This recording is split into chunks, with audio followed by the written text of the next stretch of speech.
Bulan pertama dalam kalender hijrah disebut bulan Al-Muharram, untuk memberi pesan bahwa jika kita ingin mengawali tahun dengan baik, menjadi orang lebih baik, usahanya baik, semua pekerjaannya baik, maka mulailah berlatih dengan meninggalkan segala yang dilarang oleh Allah Subhanahu wa taala. Bahkan ini tolong dicatat ya. Zaman jahiliyah saja makna Al-Muharram sudah dipraktekkan sebelum datangnya Islam.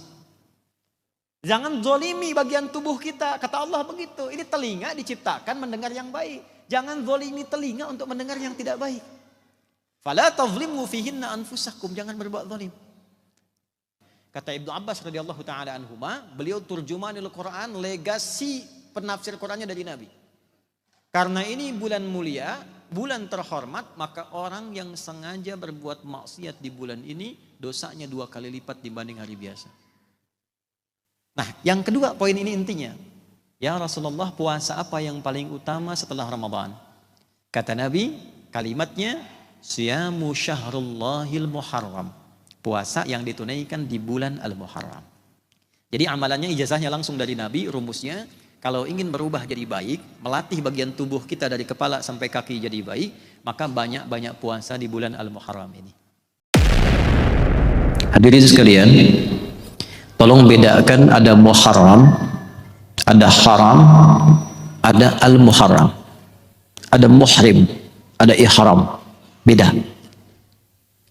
Muharram, segala yang diharamkan. Mencuri muharram, menipu muharram, mencela, merendahkan orang itu muharram. Segala yang diharamkan, yang dilarang itu disebut dengan muharram. Hukumnya disebut dengan haram. Orang yang berupaya menanggalkan segala hal yang dilarang disebut muhrim. Pakaiannya haram. Oleh karena itu dalam umrah dan haji, ketika menggunakan pakaian ihram, dia berkomitmen untuk menanggalkan dan meninggalkan segala yang dilarang Allah sejak saat itu sampai dia selesai menunaikan ibadahnya. Kalau kita ingin mengganti waktu untuk meninggalkan segala yang dilarang, dan kita ingin berusaha menjadi lebih baik, rumus hadisnya di riwayat Al-Bukhari Kitabul Iman, meninggalkan segala yang tidak baik menjadi baik, itulah hijrah. Kalau kita ingin masuk ke dalamnya dengan sifat disebut dengan hijriyah, maka kalau ingin memulai hijrah, pesan dari nabinya sederhana, tinggalkan kebiasaan-kebiasaan yang dilarang, yang hukumnya haram. Maka rumusnya dalam bahasa Arab salah satunya tambahkan alif lam pada kata itu. Muharram tambah alif lam menjadi Al-Muharram.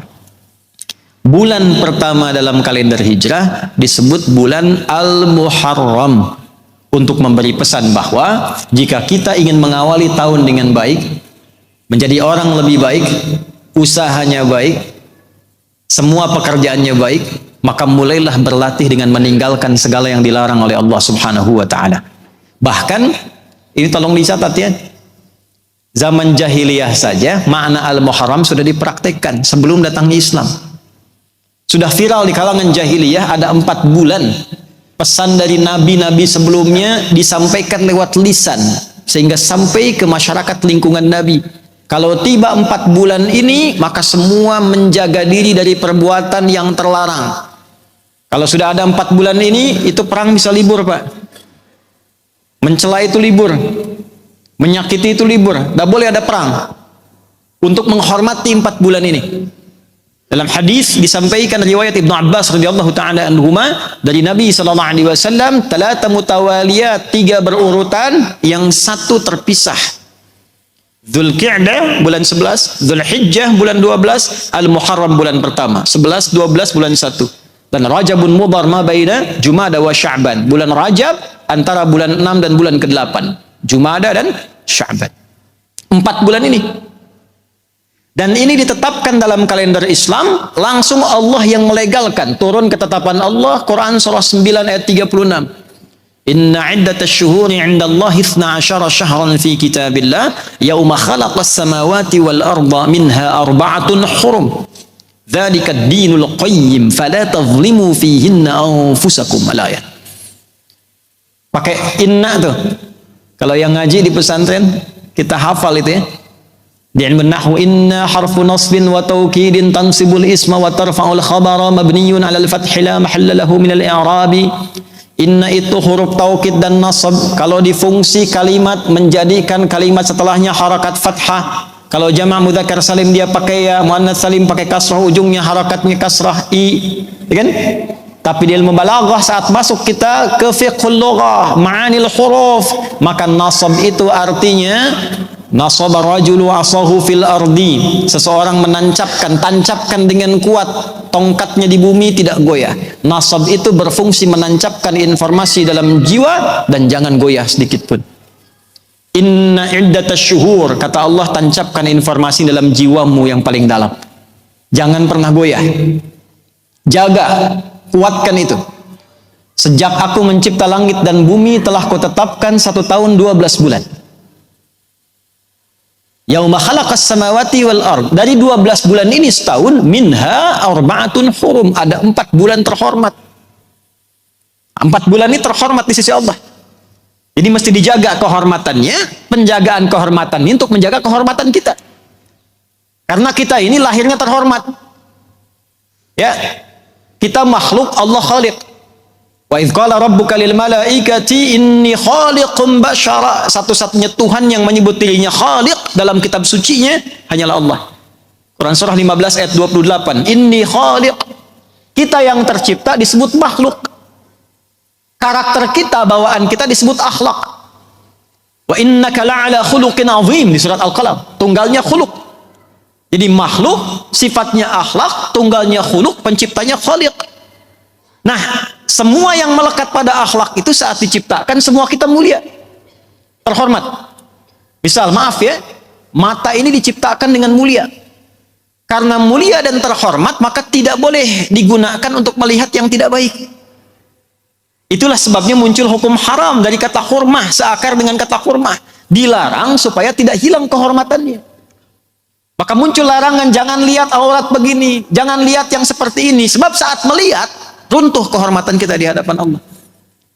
Kenapa lisan dilarang berdusta? Wailul lil mukadzibin. Kenapa dilarang mencela? La yasra qaumin qaum. Kenapa dilarang ghibah? La yaghtab ba'dukum ba'dha. Karena saat lisan ini mencela, kehormatan kita akan hilang. Ini kehormatan yang melekat pada seseorang disebut dengan takrim. Sifat yang melekat kalau sudah ada sampai dibawa pulang namanya karamah. Itu yang melekat pada diri kita. Itulah yang dimaksud Quran surah 17 ayat 70. Walaqad karramna bani Adam wa hamalnahum fil barri wal bahr wa razaqnahum minat thayyibat wa faddalnahum 'ala katsirin mimman khalaqna tafdila. Pakai dengan lam dan qad. Lamnya taukid, qadnya tahqiq. Aku pastikan dan aku jamin, kata Allah, saat anak cucu Adam siapapun diciptakan, dalam penciptaannya melekat kemuliaan pada seluruh bagian tubuhnya. Jadi bukan hanya fisiknya yang sempurna. Quran surah 95 ayat 4, laqad khalaqnal insana fi ahsani taqwim, itu fisiknya, ujung kepala sampai ujung kaki. Fungsi yang melekat pada fisik ini mulia sifatnya. Semua mulia. Saking mulianya, kata Allah, rizkinya pun harus mencari yang baik. Karena itu dilarang menipu, dilarang nyogok, dilarang korupsi. Kenapa? Karena ini makhluk mulia, tidak boleh hilang kehormatannya. Kemudian wafaddalnahum 'ala katsirin mimman khalaqna tafdila. Beraktivitas di daratan, banyak di lautan, kami berikan kemuliaan, keutamaan melebihi makhluk yang lainnya. Nah, jadi saat kita mulai tercipta ini, semua kita mulia. Semua. Cuma sayang dalam kehidupan kan ada saja peristiwa yang menjadikan kita sulit menjaga kemuliaan itu. Ya, boleh angkat tangan siapa yang hidupnya sampai detik ini tidak pernah mencela orang? Ada yang sampai hari ini tidak pernah melihat maksiat matanya, boleh angkat tangan? Tidak ada. Ada yang tidak pernah berprasangka buruk sampai hari ini? Tidak ada. Ada saja kan? Nah, untuk mengevaluasi itu, ada harian, ada pekanan, ada bulanan, ada tahunan. Harian itu sholat 5 waktu. As-sholawatu ila sholawat kafaratun lima bainahunna malam takudil kabair. Sholat satu ke sholat lainnya otomatis yang kecil-kecil gugur sepanjang dosa besar. Sepanjang bukan dosa besar. Pekanan Jumat, wal jumu'atu ilal jumu'ati, Jumat ke Jumat otomatis menggugurkan dosa-dosa kecil. Jadi kalau nggak berangkat Jumatan rugi itu. Dosa kecilnya belum hilang, apalagi yang besarnya. Yang nggak punya dosa boleh angkat tangan nih. Ada yang dosanya sedikit. Saya mau tanya nih, Nabi Adam ketika diizinkan berbuat salah itu kesalahannya berapa? 1 kan? Makan buah larangan kan? Coba, Nabi Adam, bapak moyang kita, salahnya 1, keluar dari surga. Antum salah banyak, pengen masuk. Bayang ya? Nah, tapi memang karena Allah Rahman dan Rahim, dan Nabi kita itu begitu rohama sifatnya, sehingga kalimat Rahman dan Rahim ini menjadikan semua umatnya Nabi Muhammad khususnya tidak boleh pulang kepada Allah kecuali diberikan jalan untuk membersihkan dirinya dari dosanya. Itulah indahnya. Karena itulah Nabi selalu meminta kepada kita setiap pekerjaan sertakan kalimat Rahman dan Rahim ini. Kullu amrin dzibalin la yubda fi bismillahirrahmanirrahim fahuwa abtar. Makan bismillahirrahmanirrahim, menulis bismillahirrahmanirrahim, makan minum bismillahirrahmanirrahim, berpakaian. Itu kalau enggak dibaca akan hilang keberkahannya. Di antara keberkahan itu menjaga kita dari perbuatan maksiat. Ada orang korupsi pakai bismillahirrahmanirrahim. Minum bir, whisky pakai bismillah, kan nggak ada. Nah, kalimat bismillah itu berkahnya salah satunya menjaga seseorang dari perbuatan maksiat. Selain merubah pekerjaan bernilai pahala. Hasanah namanya. Nah, kita mengevaluasi, nanti ada pekanaan, ada bulanan. Dari tahunan sampai ketemu Ramadan, ada 4 bulan yang khusus, yaitu 3 terangkai, bulan 11, 12, dan bulan pertama. Dan sekarang termasuk di dalamnya masih bulan Al-Muharram. Jadi saya ingin mengingatkan bahwa mohon izin untuk diri kami dan kita semua jaga kehormatan bulan ini dan tolong gunakan untuk melatih diri menjadi lebih baik. Itu fungsi bulan ini. Besok misalnya latihan sepekan, jangan banyak-banyak dulu. Besok latihan mata dulu sepekan. Atau 3 hari saja dulu lah. Tidak boleh melihat yang haram-haram. Nanti setelah dari mata turun ke, jangan langsung ke hati. Ke mulut dulu. Mata langsung ke hati, turun ke lisan. Hari ke-4 sampai ke-6, lisannya jaga dari cakap yang tak baik. Mau marah? Diajak gibah? Tahan. Nanti kalau sudah nyambung sepekan ada gabungan mata dengan lisan. Lihat YouTube, mau lihat kajian yang nampak maksiat. Mata langsung berpaling, ghaddul basar. Qul lil mu'minina yaghuddu min absarihim. Palingkan. Nah, itu latihannya sudah betul. Lisannya istighfar, wasari'u ila maghfirah. Astagfirullah. Udah bisa istighfar tuh. Walaupun awal-awal kadang lambat dulu tuh. Astagfirullah. Istighfar tapi masih dilihat tuh. Nah, ini bulan itu, bulan berlatih. Suami istri berlatih, anak berlatih doa untuk orang tua, berlatih mendoakan istri. Antum kalau keluar kerja, berapa kali mendoakan istri? Istri keluar berapa kali kemudian didoakan. Demikian sebaliknya. Nah, inilah bulan untuk merubah kita menjadi lebih baik. Kata Ibnu Abbas radhiyallahu taala anhuma, beliau turjumanil Quran, legasi penafsir Qurannya dari Nabi. Karena ini bulan mulia, bulan terhormat, maka orang yang sengaja berbuat maksiat di bulan ini dosanya 2 kali lipat dibanding hari biasa. Ini Muharram. Ya, nah kalau benar latihannya, maka berubahlah kita menjadi orang baik. Nah, itulah inti Islam. Jadi kalau orang sudah berislam itu pasti baik. Itu kalimat Qurannya begitu. Kalau orang sudah berislam, pasti lurus hidupnya, pasti baik jalannya. Jadi kalau Anda mengaku muslim, lisannya tidak baik, maka Islamnya dipertanyakan. Kalau mengaku muslim, maaf, kakinya melangkah pada yang tidak baik, Islamnya dipertanyakan. Itulah yang dimaksudkan Quran surah 9 ayat 36. Inna iddatash syuhuri 'indallahi 12 syahran fi kitabillah yauma khalaqas samawati wal arda minha arba'atun hurum. Perhatikan, dzalikad dinul qayyim. Itulah ketentuan din yang lurus. Nah, jadi kalau din kita apa? Islam. Quran surah 3 ayat 19. Inna dina 'indallahil Islam. Seseorang yang mengatakan Islam namanya muslim. Jadi kalau orang itu muslim, agamanya Islam, dia mesti lurus hidupnya.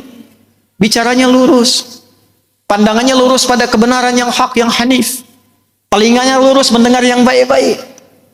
Jangan zolimi bagian tubuh kita. Kata Allah begitu. Ini telinga diciptakan mendengar yang baik. Jangan zolimi telinga untuk mendengar yang tidak baik. Fala tazlimu fihinna anfusakum. Jangan berbuat zalim. Nah, inilah latihan kita, insya Allah masih ada 2 pekan ke depan. Jadi mudah-mudahan selama latihan ini kita dimuliakan oleh Allah, diberi kekuatan menjadi orang baik. Sekarang amalannya, zikirnya apa? Nah, karena saya cuma diberi 10 menit setelah ini, karena itu saya langsung sampaikan hadis dari Nabi saja. Nabi pernah ditanya oleh sahabat, riwayatnya dari riwayat Muslim dari sahabat Abu Hurairah radhiyallahu taala anhu, suila ay an-nabiyyu sallallahu alaihi wasallam, Nabi sallallahu alaihi wasallam pernah ditanya, ayyus salati afdal ba'da maktubati ya Rasulullah. Ya Rasulullah, salat apa yang paling utama setelah salat yang 5 waktu? Wa ayyus siyami afdal ba'da syahri Ramadan, dan puasa apa yang utama setelah puasa Ramadan? Maka Nabi sallallahu alaihi wasallam menjawab, perhatikan kalimatnya, afdalus salati ba'da al-maktubati as-salatu fi jawfil laili. Salat yang paling istimewa setelah salat 5 waktu itu di hadapan Allah adalah salat malam, tahajud. Kata para ulama di tafsir hadisnya, kenapa jadi istimewa? Karena yang pertama, salat malam itu ditunaikan dalam keadaan sunyi sehingga potensi riyanya berkurang. Kalau siang banyak yang lihat, belum datang jamaah Jumat khusyuk sekali, biasa. Nanti datang lagi jamaah lebih banyak, tambah khusyuk. Karena yang lihat banyak. Bising, sentuhan ke hatinya sedikit. Salat malam belum tentu orang lihat. Hubungan kita langsung dengan Allah, hati kita lebih tertata. Inna nasyi'atal laili hiya ashaddu wat'an wa aqwamu qila. Quran surah 73 ayat 6. Lebih menyentuh kepada jiwa. Nah, yang kedua, poin ini intinya. Ya Rasulullah, puasa apa yang paling utama setelah Ramadan? Kata Nabi, kalimatnya, siyamu syahrullahil muharram. Puasa yang ditunaikan di bulan al-Muharram. Jadi amalannya, ijazahnya langsung dari Nabi, rumusnya, kalau ingin berubah jadi baik, melatih bagian tubuh kita dari kepala sampai kaki jadi baik, maka banyak-banyak puasa di bulan Al-Muharram ini. Tanggal 10 sudah lewat, 9, 11 sudah selesai, boleh besok puasa, boleh. Kalau ingin tunggu Senin supaya ingin memulai, boleh. Berhenti dulu Selasa, Rabu, Kamis puasa lagi, boleh. Besok ada Ayyamul Bid, kita mau puasa, boleh. Boleh perbanyak, Senin, Selasa puasa, Rabu istirahat, Kamis puasa, boleh. Mau puasa Daud tapi diniatkan di bulan Al-Muharram, boleh. Ingat, cuma puasa Daud ya, salat Daud tak ada. Subuh salat, zuhur tidak, asar salat, maghrib tidak, itu tak ada ya. Nah, puasa. Jadi kita perbanyak, tapi niatnya, ingat, niatnya puasa Al-Muharram untuk memperbaiki diri kita. Kenapa puasa? Karena puasa itu amalan paling singkat yang mengumpulkan banyak kebaikan. Taat dan menghindar maksiat. Orang kalau puasa jangankan sholat fardu, sholat sunnah dikejar. Orang kalau puasa yang tak baca Quran, dia bisa baca Quran. Orang tidak puasa, ada orang minta, belum tentu diberi. Kalau puasa, dicari-cari. Itulah hebatnya puasa. Puasa mencegah maksiat. Orang puasa itu, mohon maaf, semua perbuatan maksiat pasti ditahan. Walaupun motivasi awalnya takut batal puasa. Ada tetangga itu suka marah, saya dengar cerita dari kawan, marah sekali, tiap hari marah. Waktu puasa berhenti marahnya. Buka pukul 6, 6 kurang seperempat, ada tetangga provokasi. Dia lewat sama istrinya, dia tak marah. Istrinya tanya, abang kok tak marah? Nanti habis maghrib katanya. Habis maghrib pun dia ingat, takut batal dan hilang amalannya. Maka tertahanlah itu. Maka ini yang ingin saya ingatkan untuk diri kami dan kita semua. Mudah-mudahan kita diberkahi oleh Allah Subhanahu wa taala. Ya. Dan yang terakhir, saya ingin ingatkan nama masjid ini Al-Falah. Ada fauz, ada farih, ada falah, itu beda. Kalau sukses saja belum tentu bahagia, itu fauz. Orangnya faiz, perempuannya faizah, sifatnya fauzi, mubalaghahnya fauzan. Jadi kalau ada yang namanya fauzi, faizah, fauzia, fauzan, itu orang diharapkan sukses dalam hidupnya. Walaupun belum tentu bahagia. Kalau bahagia saja belum tentu sukses, namanya fariha. Sifatnya farah. Sifat laki-lakinya farhan. Namanya farhan, diharapkan bahagia selama hidupnya. Walaupun belum tentu sukses. Kalau ingin sukses dan bahagia, maka robah kalimatnya menjadi falah. Itu artinya sukses dan bahagia. Sukses dan bahagia. Success and happiness. Kita diperdengarkan 5 kali sehari kata falah. Di telinga kita, bahasa Arab telinga itu udhun, jamaknya adhan. Hayya 'alal falah. Sudah sukses belum?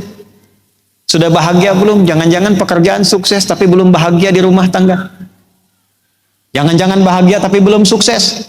Maka kuncinya apa? Dekati Allah. Agungkan Allah dan dekatkan dengan sholat. Itu kunci utama falah itu. Pekerjaannya kalau diikat aflah, orang yang disebut muflih, amalan pertamanya sholat. Qad aflahal mu'minun alladzina hum fi salatihim khashi'un. Untuk itulah yang saya maksudkan, nama masjid itu oleh ulama kita dibuat bukan hanya menunjuk pada nama, tapi ada sifat yang diharapkan melekat pada orang yang ibadah di masjid itu. Jadi kalau kapan lagi masuk ke sini, hilangkan semua terkait dengan dunia di luar. Khusyukkan diri kita menghadap Allah sehingga Anda merasakan perbedaan ketika masuk dan keluar. Upayakan ketika masuk dan keluar dari masjid ini kita mendapatkan perbedaan dalam hati kita. Tanda pertamanya, perhatikan kalimatnya.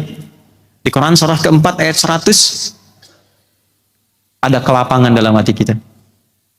Dunia belum dapat dulu karena dunia terlalu kecil. Orang yang mendapatkan falah yang Allah pertama berikan bukan dunia, tapi ada kelapangan dalam hatinya. Kenikmatan ibadah, kedekatan dengan Allah, berbahagialah kalau itu sudah dapat, baru dunia diberikan. Wa may yuhajir fi sabilillah yajid fil ardi maraghaman katsiran wasa'ah. Ketika hatinya sudah lapang, sudah bisa mengelola kehidupan, maka Allah berikan apapun yang bisa dia kelola karena dia bisa berbuat lebih baik dan taat di hadapan Allah. Saya kira itu semoga bermanfaat, semoga kita diberkahi. Rabbana taqabbal minna innaka antas samiul alim wa tub alaina innaka antat tawwabur rahim wa sallallahu ala sayyidina Muhammadin wa ala alihi wa sahbihi ajma'in wa akhiru da'wana alhamdulillahi rabbil alamin. Assalamualaikum warahmatullahi wabarakatuh.